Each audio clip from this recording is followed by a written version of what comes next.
Hello, children. This is History, Chapter 3 in the Earliest City. Right? As in the previous chapter, we have studied that how human beings started to grow crop, leading them to change their lifestyle from nomadic hunters and food gatherers to live in settlements. As we have learned earlier, that they began to grow their own food, they started domesticating animal and started living in cluster and group near the region, which provided water for their needs. And now, in this chapter, we will be studying about how these settlements grew into larger settlements in the form of cities, which were more organized, and many other occupation also came. The earliest city, like the early settlement, also came up on the bank of the river.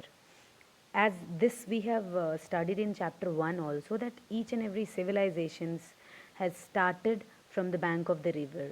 Easy availability of water, moderate climate, and fertile soil made it easy for the human to settle at one place and give them enough time to pursue other activities.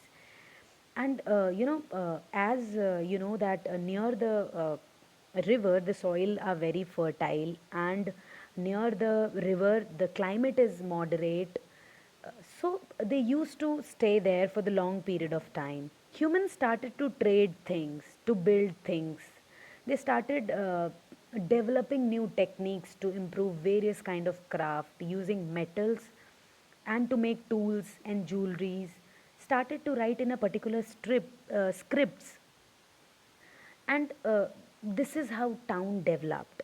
Some of the people of the earliest civilization, some I can give you some examples of the earliest civilizations which have started near the bank of the river, near the river banks. They are Indus Valley civilization on the bank of Indus River in India. I want you all to focus on this topic because in your NCRT book, this particular point has not been covered. I am giving you one extra information about different civilization that have started near the river only. They have started from the bank of the river.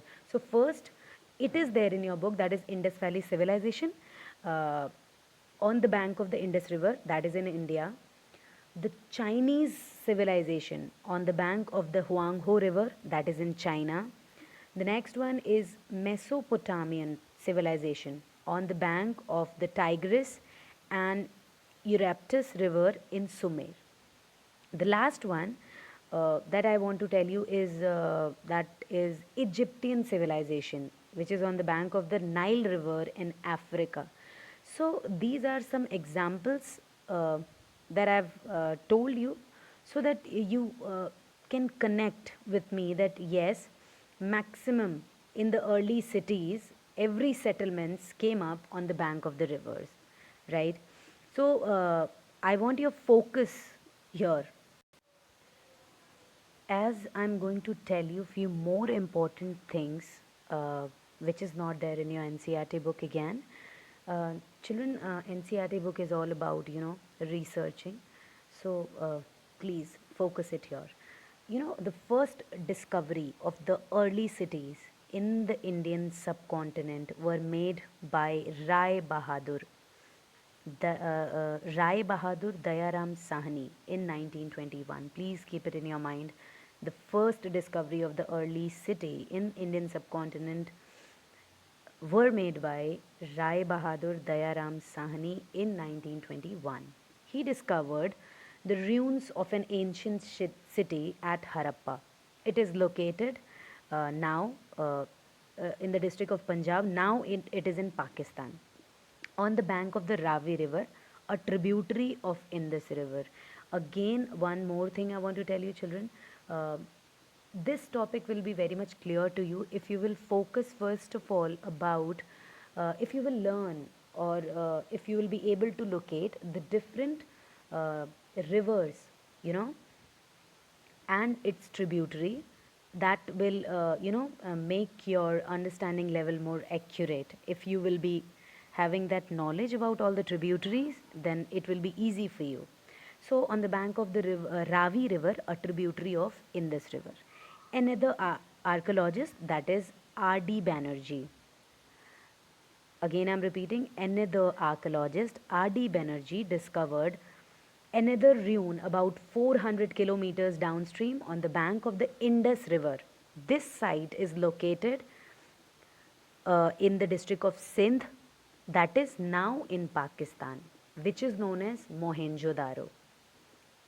Children, both these townships and all the other smaller civilization on the bank of the Indus River or its tributary are commonly known as Indus Valley civilization. And I will be telling you few names which we are going to study. You know, children, a civilization named after the first site discovered, right? This that I have told you, as both these township and the other smaller civilization on the bank of the Indus River or its tributary are known as Indus Valley civilization and also known as Harappan civilization. So do not get confused, as Indus Valley civilization is also known as Harappan civilization, and Harappan civilization is named after the first site which has been discovered. Children, the earliest city to be discovered were the Harappa and Mohenjo-daro, which were bigger than the other cities. So, in this book also you will get more detailed information about Harappa and Mohenjo-daro. And other cities that were discovered, they discovered later on. The other areas which we have, which we are going to learn about. Few of them we will learn, but the other area which have been excavated are Kot Diji, that is in Sindh, Lothal, right, it is also in Sindh, Surkotda and Dholavira in Gujarat, Kalibhangan in Rajasthan, Ropar in Punjab. So these were the smaller areas, not they are not like Harappa and Mohenjo-daro. Children, the most important thing I want to tell you about these cities, we'll talk about city architecture. Let me tell you, students, when we talk about the town planning of Harappa and Mohenjo-daro, you'll be amazed, you know. The cities of this civilization shows that people had a very good knowledge of the town planning and they were very good architect. Most cities, they are divided into two parts. The western part of the city was built on the raised ground, and archaeologists call them as citadel. Many buildings have been found here, like the granaries, assembly, or town halls, etc. You know, historians are of the view are that administrative work was carried from this part of the city. It was built on a huge brick platform, you know. This may be done to protect it against the danger of flood, as the civilization was located near the bank of the river. So they did it. It is possible that in case of flood, people may be taking shelter in the citadel. These are just an assumptions that why they have been made. You know, after excavation, they started observing the things. They started looking into the things, and they started thinking that why these things have been made. The citadel is surrounded, you know, that citadel was surrounded by huge walls that were very big walls. Historians believe that probably the ruling class stayed in this area, right? The lower town was located to the east of the common people lived in the area. Children, you will be amazed, right, when you will see the most important and the impressive structure found at the citadel in that is in Mohenjo-daro, that is the Great Bath, which resembles the modern day swimming pool, right? You can see here in the book also the figure has been given. It is made of brick, mortar and tar, which showcases their great engineering skill. It was plastered by bitumen, which prevented water from seeping away, and it has a large number of rooms, and there are flights of steps that goes down to the water. and historians have the belief, or they are of the view that people must be bathing in this on the religious occasions, and water must have been supplied, from the well. So these are the things that amaze us, right? When we see the kind of structure, and these all things act as, we can take an example that at that time also people have that kind of skill which can amaze, you know. As we were talking about this great bath, even there were even changing rooms around the bath, and the granary which was at Mohenjo-daro was the largest building of the city. In Harappa, there was as many as 6 granaries. Just think about the vastness of the city. Near these granaries, there were circular brick platforms meant for threshing grains. Grains were found in cracks on the threshing floors, shows that Harappans grew wheat and barley also.